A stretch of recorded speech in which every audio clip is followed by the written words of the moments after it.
Frogs, which we put in. The frogs, there's loads of spawn in there now. Look at those guys, frog spawn and frogs. I've seen people say on social media that a small pond in your garden for nature is a waste of time. Utter poppycock. Don't put any fish in like carp or goldfish. The smaller it is, just like a small garden, the more maintenance it needs to keep the water clear of weeds, keep the weeds where the plants growing healthily so it combats the algae.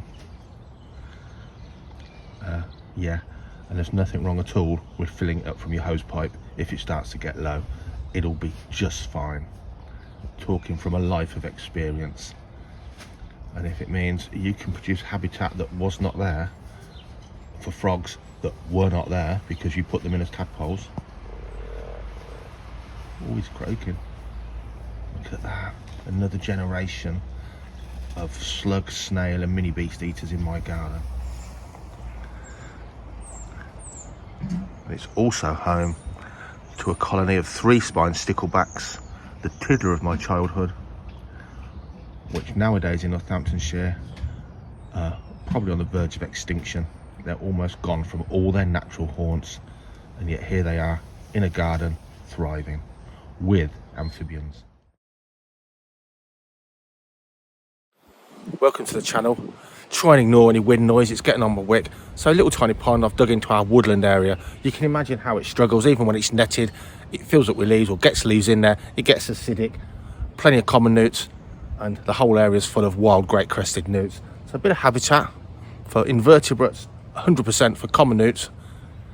But let me show you my outdoor enclosures, most of which are just made from recycled containers. You can do it at home.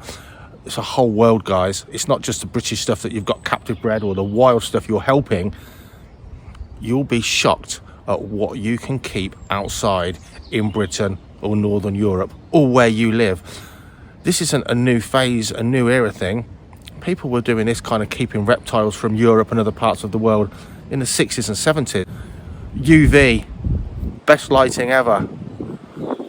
A room that you would never have inside your house for most of us. And the potential to scape out in naturalistic settings with real life plants and wood, etc. Yeah, you talk about a cleanup crew and bioactive. Yeah, this is the real thing. So every day's different. Freezing cold and wet, warm and wet. Every day's different, but we need it to settle. Easter's coming, and it shows how mild it is. It's not particularly sunny. And the map turtle's out in the pond, just getting some UV and warming himself up for spring. Love the terrapins, but I've got to tell you, having kept them in ponds and out and indoors, yeah, keeping them outside if they survive, they're the right species, is the way to go for sure. The mild weather is bringing out the slowworms, adults, and last year's little babies there. Excuse the noise of the leaf blower. Look at them exploring around. So time to put some slug traps down, just sheets of plastic on the damp grass, and dig up those worms.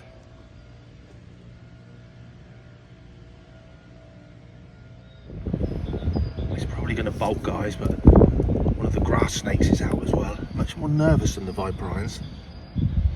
Look at that beauty. Well, it's certainly come out of hibernation lean, or brumation, when we're talking about reptiles, inverted commas, hibernating. But again, British wildlife, naturalistic displays for the public to learn about, appreciate and love.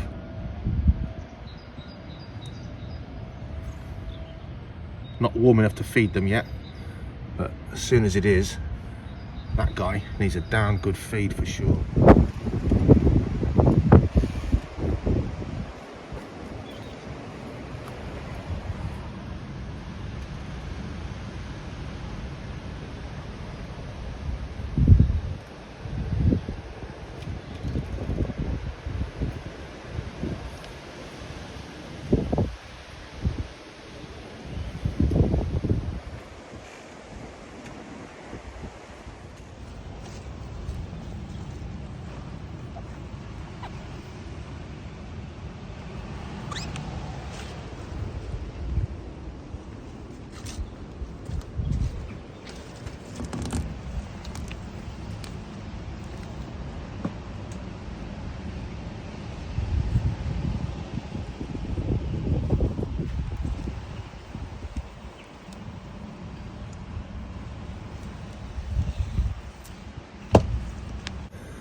So of course it's nice for the slowworms, the thick undergrowth of the meadowland, just what they like, woodland edge animal or heathland animal. But of course it's a little bit overgrown from the point of view of seeing them and keeping them and what the public are actually looking at. So I'm going to get in there, give it a spruce up. Under here, by the way, is a hibernaculum, and as you can see, they thrive through the winter. They're quite well under the earth there. Piles of twigs and a little bit of cloth cover, weed membrane, and then earth on top to give them somewhere they can get right down under the soil there. So here's one of the little babies to give you some idea how small they actually are. These were born alive. Slowworms are live bearers, really. Born alive last summer. Still looking chunky, but quite active behind that glass. And they need some food. So those worms are going to go for food. There's some of the stuff we've took out. Another thing is we're going to get, I know this is going to be ruined by wind noise. We're going to get a more permanent sign for the public. And I won't be cleaning the glass until opening. There's just no point. I have to prioritise my time. No one's going to see this for now. I don't want that in there. Certain things, thistles and docks, nettles, because all I planted was a periwinkle to cover the edges of the pond, and the primrose and the celandine, and everything else is self-set from the sand and soil mixture I put in. Down here is quite a large pond area, quite overgrown. That looks great, and it's great for the slowworms. I'm going to top that up. It's got some pondweed in there that keeps it nice and clean, keeps the water quality well, as do the roots of the plants now, sort of feeding off it. It doesn't matter that there's taller stuff at the back. That can get as tall as it likes, but it needs to be a viewable space, because unfortunately, really, when you're working with the public, presentation is everything. It doesn't matter about animal welfare or care. It actually matters what the public think of the animal welfare and care, even if they haven't got a clue what that is. So if it looks nice, oh, look at that. If it looks scruffy, oh, bless them, look at the conditions. It really is weird when you work with the public. So it's about the best care for the animals, but also it's got to look good. So once that's nice and clear, that's a really good looking slowworm habitat, and they will be coming out. Nice bits of bark there. Old 4 foot by 2 foot deep, by the way. This is a lot of soil there. 2 foot deep aquarium. It leaked anyway. I've used a tile cutter to drill holes in the base in an area in the corner, covered that with mesh and gravel as a drainage point, just 3 drains away, and a mesh lid, because obviously when the sun is on this, glass heats up. Full mesh lid to make sure it doesn't overheat, and it doesn't overheat. So that's the slowworm enclosure ready for now. If I'd bothered to clean the glass, you can appreciate it does actually look pretty good. Made from junk. I've shown these videos before. An old steel work shed given to me by my mate. Scrap shed. What a brilliant enclosure for arboreal snakes, even the bull snake as well. Over here, guys, for those that haven't seen it, just a real quick video. Horse feed barrels. The lid's cut out to leave a lip so things can't crawl up the side and escape. They're going to have, again, frog spawn and toad spawn from my pond so the public can see them. Most grown-ups do not know the difference. It's shocking, very shocking, as are the tadpoles, different as well. So we might have newt tadpoles, frog tadpoles, toad tadpoles in there for kids to get their hand in. Give them a little poke. Who cares? Who cares? Because by giving them a little poke, even if they were to squish a tadpole, which they won't, they're getting close to nature. They're appreciating and loving them. They can't do that from books. It does not happen. And over there, the zoo type enclosures, 2 there, big one still to build here, that look really good. But guys, you can make outdoor enclosures from all kinds of stuff that will show off not only native stuff to your area, but when you're in Britain and even Northern Europe, you can keep North American snakes, you can keep other European snakes, you can keep semi-tropical snakes. It's ridiculous. I'd actually like to try, if I had unlimited funds, something like these. Whoa, that's windy. For my false water cobras, they thrive and look so good out there. And I know damn well they would thrive as long as there weren't any frosts. So the smooth snakes have woken up. I've kind of woken them up, I guess, really, by moving them. But so these are back inside now. They're in outside temperatures, but under artificial light. We tried them where they were kept indoors a long time. Then they were outside yesterday and they thrived. Yesterday, good God, yesteryear, last year, but in the heat of summer, they really reverted to a smooth snake's way of life, which is they came out late evening when the public had gone home. Indoors, yeah, it doesn't get as hot until it gets really hot. So they do come out and bask, but beautiful captive bred from European stock. Remember, smooth snakes, great crested newts. You can't just go and take these from the wild. It's not just naughty, it's a serious offence where you will be prosecuted. Great crested newts have got to be from proven lines in captivity from pre-1981, before the Wildlife and Countryside Act changed. Smooth snakes, don't even go there. You're only going to get European smooth snakes, not British, that is for sure. But almost identical, and for the public's point of view, we can talk about Britain's rarest reptile. Unless you want to count the odd vagrant sea turtle. Small, kind of drab. Now, if you're a snake enthusiast, you will think these are gorgeous, but looking at it from the public point of view, they don't sell themselves too well.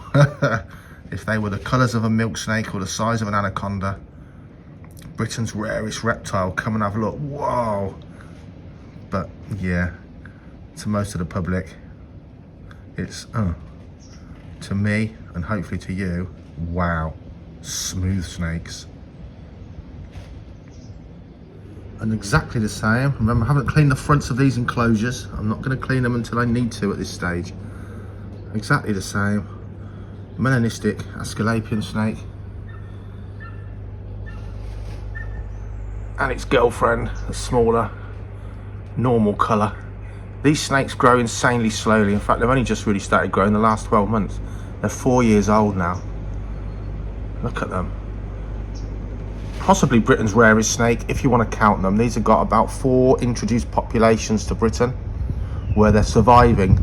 I don't think they're thriving, they're surviving. Slow reproduction, slow growth rate, but they're hanging in there. And they are really, you know, a snake that you can find breeding in the wild in Britain. So, yeah, our 4th British snake now.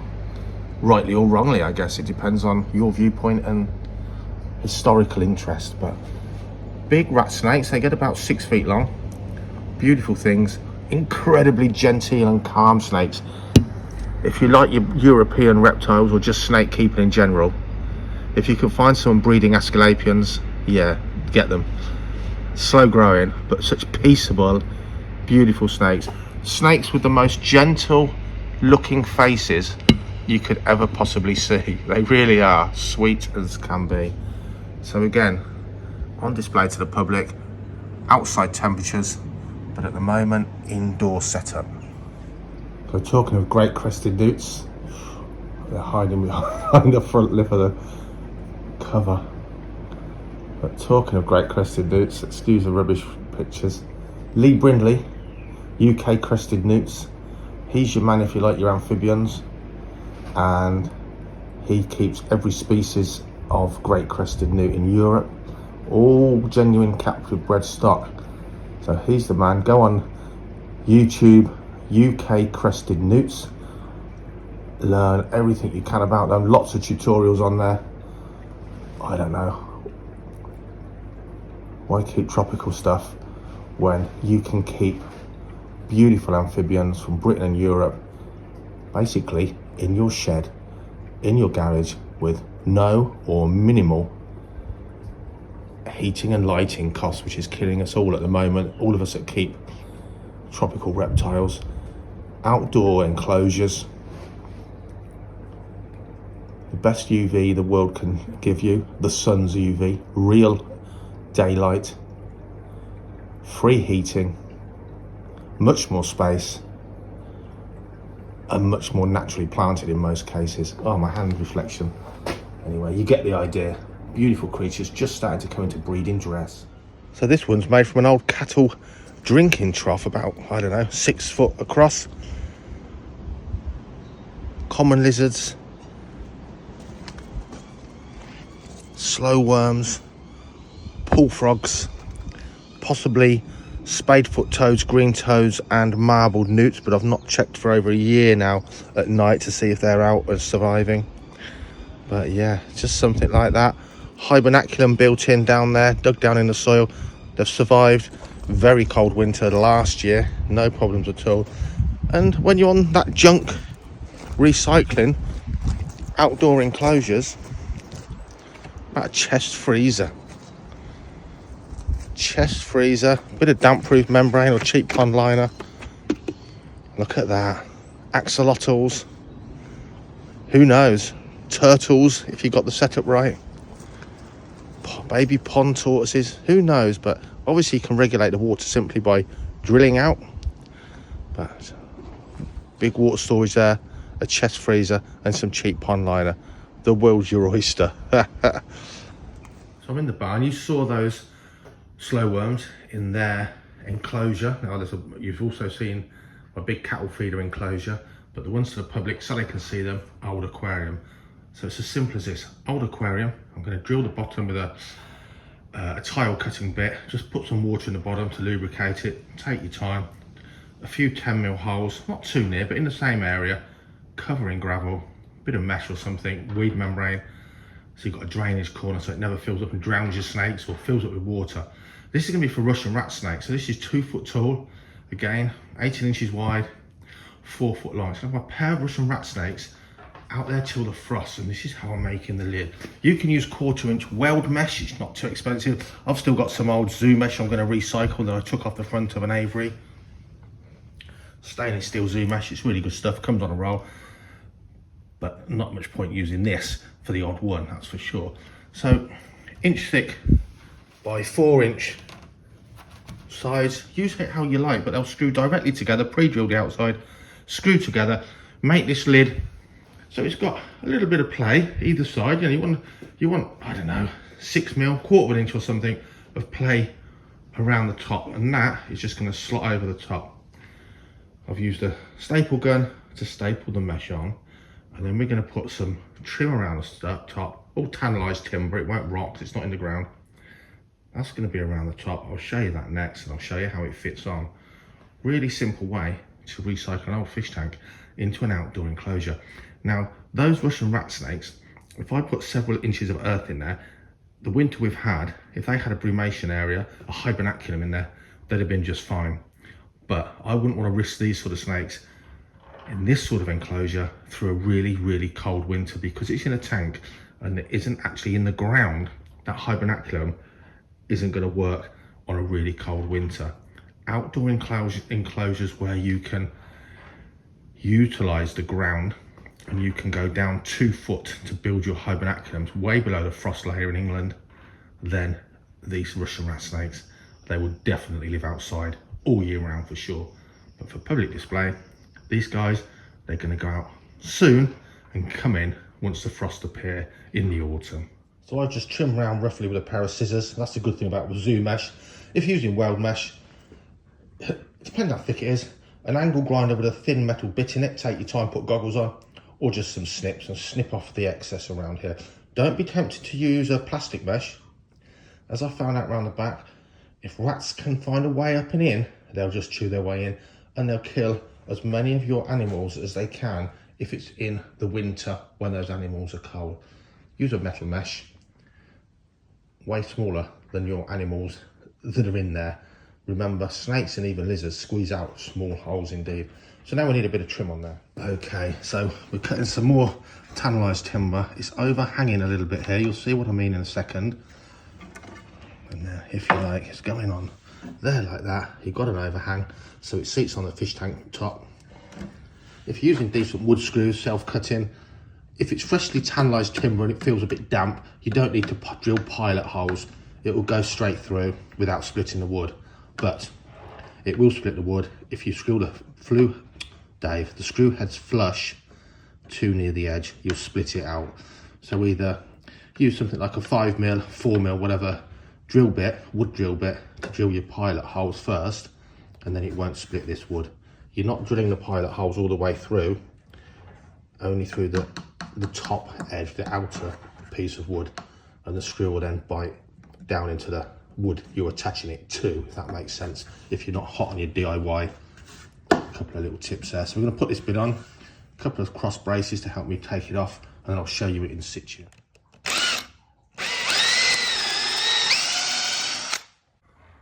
So there it is. Rustic, once it's all cleaned up, all landscaped, it's going to look very different indeed. A couple of top bars here help you lift it up, and hopefully you can see the weight of it holds it down. It's very heavy. No small snake's going to push this up.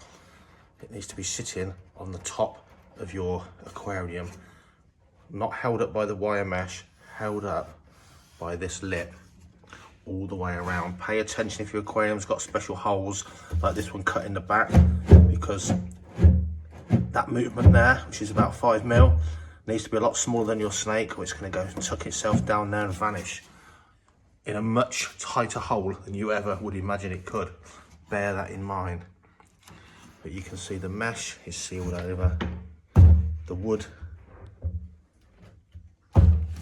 is seated on the top rim. Really important, because if you're using glass or plastic solid enclosures, just like the greenhouse effect, they're going to heat up loads through the sun. You need a fully open mesh lid, allowing the heat to rise and escape, allowing the rain in, which you're going to drain away by having holes drilled in the base, and so on and so forth.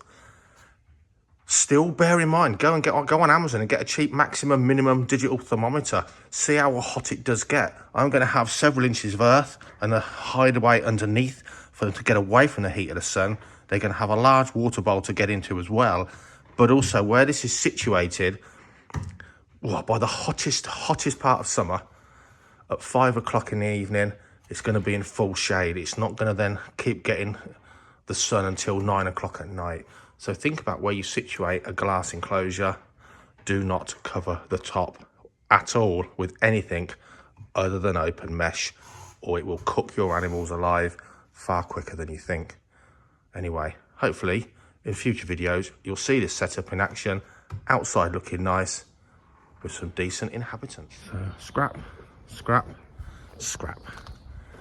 Russian rat snake enclosure for summer. And in 2 months' time, it will look so different, because the plants will naturalise like that very, very quickly that we've put in there. We've put quite a bit of pond weed in the water to help bioactive cleanliness, if that makes sense. And of course, as we said earlier, you've got to go for a full mesh lid if you've got a glass enclosure that's going to get struck by the sun. Absolutely. And of course, you can make it look a lot, it's been a long day, look a lot neater. Security, because I have the public here, you don't, I hope. So there you go. It will look so different in a couple of months. But there you go. The whole point of this corner is showing people you can actually make enclosures for almost nothing that your reptiles and amphibians could even thrive in. Sunny this morning, but cloudy now. Little male viperine out, hoping for the sun to come out. I think his hopes are in vain. Gorgeous little species. And again, they seem to come out, even though they're sort of Mediterranean, if you like, more than our native grass snakes, which I don't know, just seems odd to me. You think they'd be more cold tolerant and more likely to come out at a glimmer of sun. Maybe the viperines are just sort of more desperate for a bit of sun.